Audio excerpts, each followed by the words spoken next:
Bismillahirrahmanirrahim. Assalamualaikum warahmatullahi wabarakatuh. Waalaikumsalam warahmatullahi wabarakatuh. Kembali lagi di podcast Pesantren Darul Mursyid bersama saya Ali Firmansyah Daulay. Kali ini kita kedatangan tamu dari alumni Pesantren Darul Mursyid yang sekarang menjabat di Kapolres Tapanuli Selatan, yaitu Bapak AKBP Yasir Ahmadi SIK MH. Assalamualaikum Pak. Waalaikumsalam warahmatullahi wabarakatuh. Gimana kabarnya Pak? Alhamdulillah. Nah, sobat-sobat podcast, kali ini kita akan menggali kisah tentang Bapak Yasir Ahmadi SIK MH.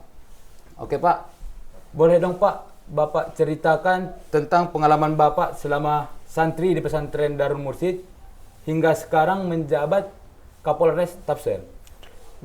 Pengalaman ya? Iya Pak. Pengalaman menjadi santri, ada pengalaman yang membahagiakan, Ya, ada juga pengalaman yang sedikit menyedihkan, ya. Tapi itu semua ya menjadi sebuah kenangan yang indah ya. Pengalamannya di Pesantren Darul Mursyid itu tempat ini tempat yang sangat sejuk. Nah, kalau subuh itu masih berawan, ya kan? Jadi pengalamannya di sini kita sering merasakan kedinginan. Nah itu kalau cuaca. Kemudian pengalaman belajarnya di sini kedisiplinan itu sangat kuat, di mana pagi-pagi kita harus sudah berangkat ke masjid, kemudian harus juga makan pagi, kemudian harus apel di sekolah. Setelah pulang sekolah nanti ada lagi kegiatan ekstrakurikuler. Ya, pengalaman untuk pengajaran itu di sini pengalamannya enak ya. Kenapa? Kita bisa fokus belajar. Jadi kita juga kan jauh dari lingkungan masyarakat. Ini tempatnya kan di ujung. Jadi kita memang fokusnya belajar di sekolah di pesantren ini gitu. Pengalaman pahitnya dulu di tahun 96, tahun 93 sampai 96 itu bus kesini tuh hanya bisa datang itu 3 kali dalam seminggu atau bahkan seminggu sekali, hanya hari Jumat saja. Nah, ya sering kita menunggu kedatangan orang tua, tapi orang tua kan jarang bisa mengunjungi karena jauh dari kampung kita, dari rumah kita. Jadi pengalaman sedihnya ya menjadi santri ya sedih karena rindu sama orang tua gitu ya. Kemudian juga di sini karena dingin cuacanya, jadi sering lapar gitu. Nah itu jadi kalau udah lapar itu kadang-kadang kalau nggak ada uangnya jadi lapar rasanya gitu. Meskipun sudah makan di ruang makan, di aula gitu ya, tapi pada saat jam-jam tertentu terasa lapar gitu. Itu pengalaman sedihnya, tapi itu ya indah juga sih. Kenapa ya indah? Karena justru begitulah kita merasakan apa ya, kuat hubungan persaudaraan kita dengan para ustadz, guru-guru, kemudian juga teman-teman kita satu angkatan gitu. Ya dulu tempat ini belum seindah sekarang. Dulu tempat ini masih jalannya tanah, bebatuan. Kita harus melewati itu jalan kaki, kadang-kadang harus pergi ke apa namanya nih Simangambat, jalan kaki gitu untuk belanja alat-alat kebersihan. Ya harus jalan kaki ya 5 km lah, tapi itu malah ada hikmahnya, jadi bisa apa ya, kuat kakinya jadi kuat kakinya jadinya gitu. Kuat larinya jadinya gitu. Nah di sini kan jalannya nanjak, turun, nanjak, nggak ada yang datar kan. Nah, jadi itu buat kaki kita jadi kuat lari gitu. Nah. Terus Pak, pengalaman Bapak di polisi gitu Pak? Kenapa bisa jadi Kapolres sekarang gitu Pak? Pengalaman saya ya, saya pernah ditugaskan pertama dulu di Riau. Dulu saya mendaftar Akademi Kepolisian itu pertama kali tugas di Riau. Kemudian sampai dengan tahun 2010 tugas di sana, lalu kemudian tugas ke Belajar ke Jakarta 2 tahun di perguruan tinggi ilmu kepolisian. Nah 2 tahun di sana kuliah, lalu kemudian ditugaskan ke Medan jadi Kapolsek, 4 kali jadi Kapolsek di Medan. Kemudian pernah suatu ketika ditugaskan ke Sudan. Untuk menjadi polisi perdamaian PBB. Pulang dari Sudan balik lagi ke Medan. Setelah itu saya meniti karir lagi di Medan, berangkat sekolah ke Sespim di Lembang. Nah setelah itu saya baru berangkat tugas ke Kalimantan Barat, ya, ke Pontianak. Nah setelah dari Pontianak kemarin kembali ditugaskan ke Medan lagi, dan akhirnya sekarang ditugaskan menjadi Kapolres Tapanuli Selatan. Jadi Bapak ini alumni Akademi Polisi, Pak? Akademi Kepolisian tahun 2005. 2005. Nah, kalau Darul Mursid saya alumni keempat ya. Alumni keempat, Pak. Nah, melanjutkan ke sekolah menengah umum SMA Plus di Sibolga. Nah, di sana saya alumni ke-6. Terus Pak, bagaimana Bapak melihat kemajuan PDM di saat masa Bapak dulu dengan masa sekarang? Wah, sekarang luar biasa ya. Iya, Pak. Luar biasa bagusnya sekarang. Kalau dulu ya masih kita sekolah di sini seadanya. Maksudnya artinya ya asrama juga ketika itu masih sedikit, ya tempat tidur kita juga masih terbatas gitu. Jadi masih rapat banget gitu. Kemudian jalan juga masih tanah, ada yang masih bebatuan waktu itu. Nah itu dari segi fasilitas ya, dari segi fasilitas. Dan kalau lihat sekarang dari kurikulum pendidikannya, saya rasa pesantren Darul Mursid sudah sangat jauh berkembang. Kenapa? Darul Mursid justru mengikuti kebutuhan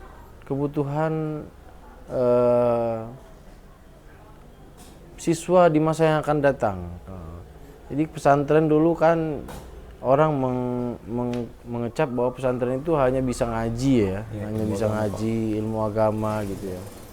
Nah, sekarang kan Darul Mursid sudah kaya dengan prestasi untuk sains, bolak-balik menang olimpiade nasional maupun internasional gitu.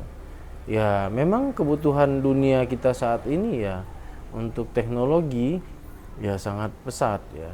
Jadi pesantren Darul Mursid saya rasa sudah mengikuti kebutuhan zaman saat ini. Ya, jadi santri itu tidak hanya bisa mengaji, tapi harus juga melek teknologi, harus juga tahu perkembangan ilmu sains, pengetahuan gitu ya.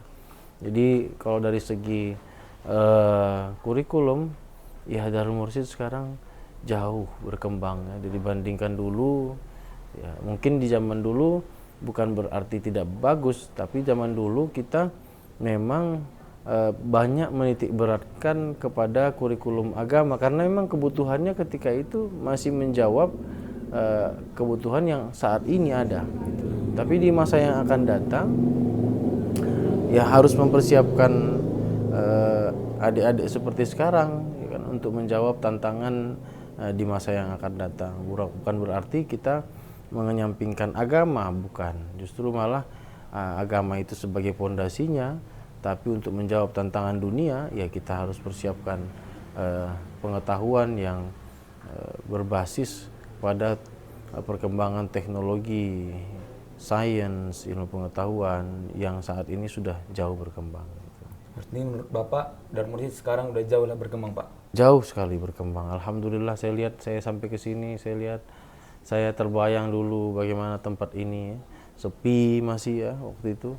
Masih banyak suara-suara apa namanya tuh imbo ya, imbo.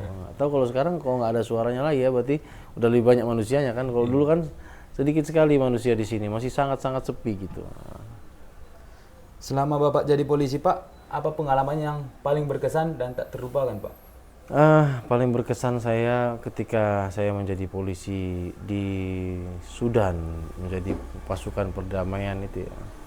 Kesannya satu hal yang terpenting yang saya ambil pelajaran itu, alhamdulillah kita sudah Allah berikan kehidupan yang cukup baik di Indonesia. Syukur negara kita ini negara yang aman ya. Negara Sudan sana nggak aman.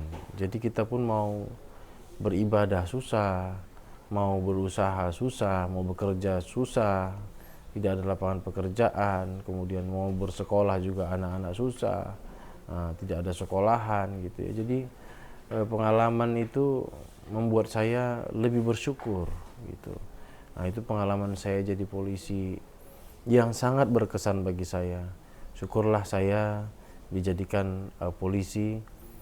Akhirnya saya bisa ikut dalam pasukan PBB itu, dan akhirnya saya menyaksikan dengan secara langsung bagaimana kehidupan orang di luar sana ya, yang memang kehidupannya sangat-sangat memprihatinkan gitu, dari segi ekonomi, dari segi pendidikan, dari segi keamanan, apalagi sangat-sangat memprihatinkan. Makanya itu menjadi pelajaran penting bagi saya bahwa memang kita selaku polisi harus berusaha semaksimal mungkin bagaimana menjaga keamanan di dalam negeri ini gitu. Jadi pengalaman yang paling berkesan, Pak, yang ke Sudan, Pak? Iya. Terus, Pak, sejauh ini apa sih, Pak, tips dan trik supaya bisa menjadi polisi hingga menjadi Kapolres seperti Bapak? Tipsnya pertama ya harus punya cita-cita. Kita harus bercita-cita. Kalau pengen jadi polisi, ya harus bercita-cita. Kemudian cita-cita itulah yang mendorong kita punya harapan, gitu ya. Punya harapan, dan harapan itu yang mendorong kita untuk terus menggapai cita-cita kita itu. Ya, bentuknya menggapai cita-cita itu ya, triknya ya belajar dengan sungguh-sungguh sih. Belajar dengan sungguh-sungguh. Saya dulu di sini termasuk orang yang dapat ranking, tapi belajarnya ya siang dan malam gitu. Kemudian trik yang kedua atau tips yang kedua ya harus sabar, harus jadi orang yang sabar dalam belajar, sabar dalam berusaha, sabar dalam mengikuti pendidikan. Ya, terusnya kita nggak boleh melawan kedua orang tua, tipsnya itu, karena kata Rasulullah, keridhaan Allah itu terletak pada keridhaan kedua orang tua, dan kemurkaan Allah itu terletak pada kemurkaan kedua orang tua. Saya yakin dan percaya selama orang tua saya meridhoi, merestui langkah, pasti Allah akan meridhoinya. Yang terakhir, kita harus bertawakal. Kita harus benar-benar yakin bahwa jalan yang kita tempuh itu benar-benar yakin kepada Allah Subhanahu wa taala. Jangan kita tidak yakin dengan apa yang kita cita-citakan. Kita harus benar-benar yakin bahwa Allah itu akan menolong kita, Allah itu akan memberikan jalan sama kita. Allah itu Maha Kaya, Allah itu Maha Besar. Apa yang mustahil bagi Allah tidak ada kan? Pasti. Nah, itulah tips-tipsnya yang mungkin bisa saya berikan. Sejauh mana sih, Pak, pengaruh pendidikan terhadap karir Bapak? Wah, sangat berpengaruh ya, sangat berpengaruh. Ketika kita dididik di pesantren, contoh, hari ini menjadi Kapolres di Tapanuli Selatan ini, kita punya background di pesantren, Iya, Pak. kita punya pengetahuan agama. Gitu. Akhirnya kita dalam melakukan tindakan, dalam bekerja, dalam meniti karir kita, akhirnya kita punya kacamata atau pemikiran atau sudut pandang. Kita punya sudut pandang keagamaan yang mana akhirnya menjadikan kita berperilaku baik gitu, akhlak kita baik gitu, kita menjadi orang yang suka menjadi orang yang penolong gitu ya. Karena itu hasil didikan kan. Iya, Pak. Kemudian pengaruh pendidikan juga tentang kedisiplinan di sini. kalau kita dalam berkarir di polisi ya harus tetap disiplin, gitu. Harus tetap bekerja untuk mengayomi, melindungi, melayani masyarakat. Nah, kemudian kan di sini menuntut kita cepat ya, cepat dalam mengambil keputusan. Nah, di pesantren dan di sekolah saya itu diajarkan untuk menjadi pemimpin. Nah, kan dididik kita untuk jadi pemimpin. Nah, hari ini saya menjadi pemimpin di Polres Tapanuli Selatan ya hasil didikan dari pesantren, dari SMA Plus, dididik kita untuk menjadi pemimpin. Dari Akpol dididik kita untuk menjadi pemimpin. Jadi itu sangat berpengaruh terhadap karir kita. Jadi pendidikan itu sangat berpengaruh ya Pak? Sangat-sangat berpengaruh. Makanya jangan malas sekolah dan ikut pendidikan gitu ya. Habis dari pesantren pamannya Adinda nanti Daulay ya, jangan sampai di situ ya. Kalau bisa lanjut ke kuliah atau mungkin lanjut ke mau masuk polisi, ikut pendidikan gitu ya. Setelah pendidikan juga jangan berhenti, kuliah lagi, tambah ilmu pengetahuan lagi gitu. Jadi wawasan kita terus berkembang gitu. Apa ada amalan khusus Pak yang dapat Bapak laksanakan untuk mencapai Kapolres tadi Pak? Amalan ya. Iya Pak. Amalan saya yang paling utama itu saya suka membaca, bukan suka ya, selalu saya lakukan setiap kali saya melangkah gitu, membaca Al-Fatihah. Karena bagi saya surah Al-Fatihah itu membuka segalanya, membuka pikiran kita supaya baik, membuka jalan kita supaya baik, membuka rezeki kita supaya ada rezeki, membuka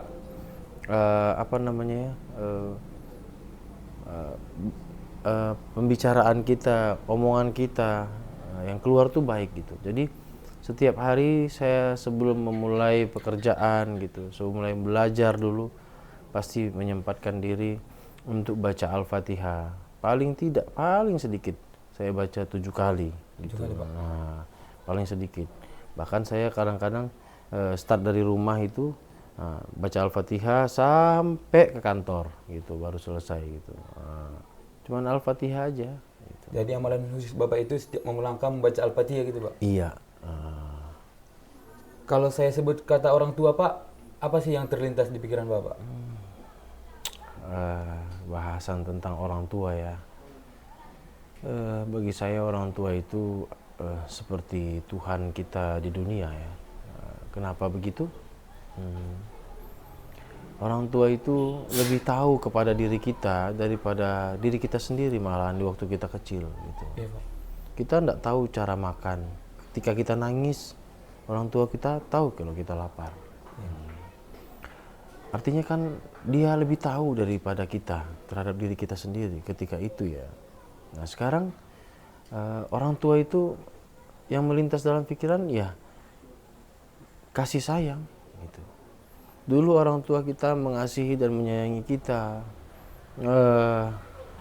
maru dan marlas nyari mencari nafkah untuk kita, menyekolahkan kita gitu ya, bersusah payah maksudnya. Ya kita harus membalasnya dengan kasih sayang juga gitu. Kita tidak bisa membalasnya dengan kasih sayang berupa materi, ya berperilaku baik kepada orang tua juga itu merupakan balasan kasih sayang gitu. Tidak melawan kedua orang tua, berkata sopan pada orang tua, bagi saya itu sebuah balasan dari anak gitu ya. Apalagi kita bisa membalas budinya, membahagiakan dia. Contoh, kalau kita ada rezeki, katakan udah jadi orang sukses, contoh kita naikkan haji orang tua gitu ya, contoh kita naikkan umroh orang tua, kemudian rumahnya udah jelek kita perbaikin, umpamanya gitu. Bajunya udah jelek kita belikan gitu. Makanannya kurang enak kita carikan makanan yang enak gitu ya. Nah, tapi itu pun sebenarnya nggak bisa membalas budi baiknya orang tua ya. Walaupun kita berikan emas 1 gunung sekalipun nggak akan mampu membalas kebaikan dan kasih sayang orang tua kita. Tapi kita selaku anak ya harus membalas. Jadi satu kata terhadap orang tua ini. Terbesar saya tidak akan pernah mau melawan orang tua saya, dan saya tidak akan pernah mau berkata kasar kepada orang tua saya. Itu yang terbesit dalam hati. Iya, Pak. Boleh dong Pak, Bapak memotivasi sahabat podcast Pesantren Darul Mursyid dan santri Darul Mursyid yang ingin menjadi polisi dan Kapolres seperti Bapak. Saya memotivasi ya adik-adikku sekalian yang mau jadi polisi di Pesantren Darul Mursyid. Jadi polisi itu adalah profesi yang mulia, profesi yang bisa menolong banyak orang.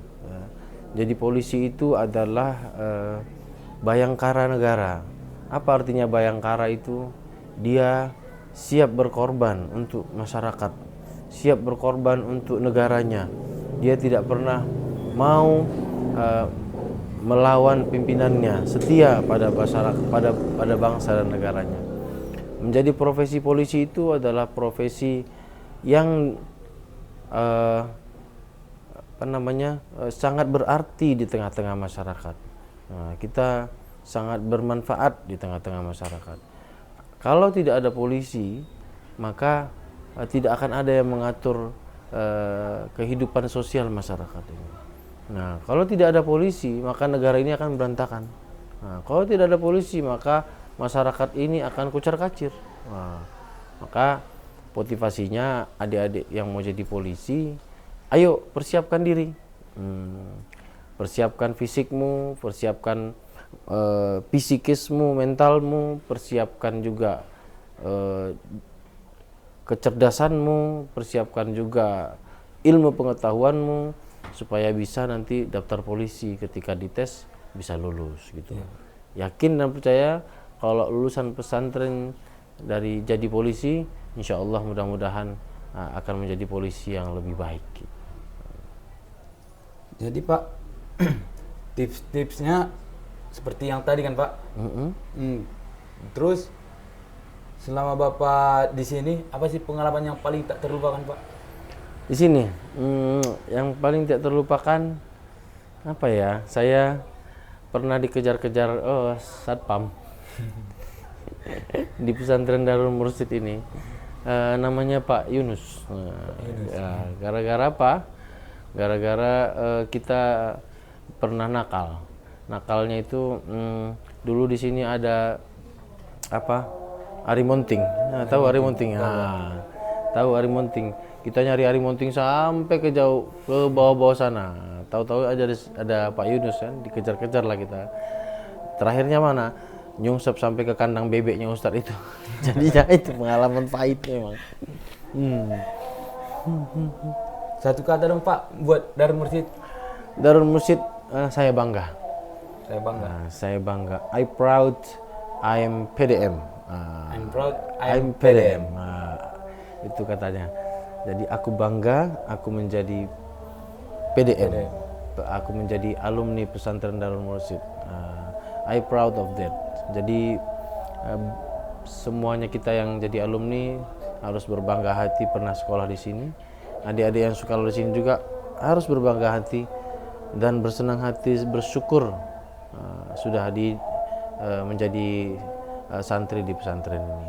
Iya, Pak. Tidak semua orang punya kesempatan itu. Tidak semua orang punya rezeki yang sama dengan kita menjadi santri di sini. Jadi harus berbangga hati. Satu katanya I proud PDM. I proud I am PDM. Dengan berakhirnya satu kata dari Bapak Kapolres Tapanuli Selatan, maka berakhir juga lah acara kita. Sekian, Assalamualaikum warahmatullahi wabarakatuh. Waalaikumsalam warahmatullahi wabarakatuh.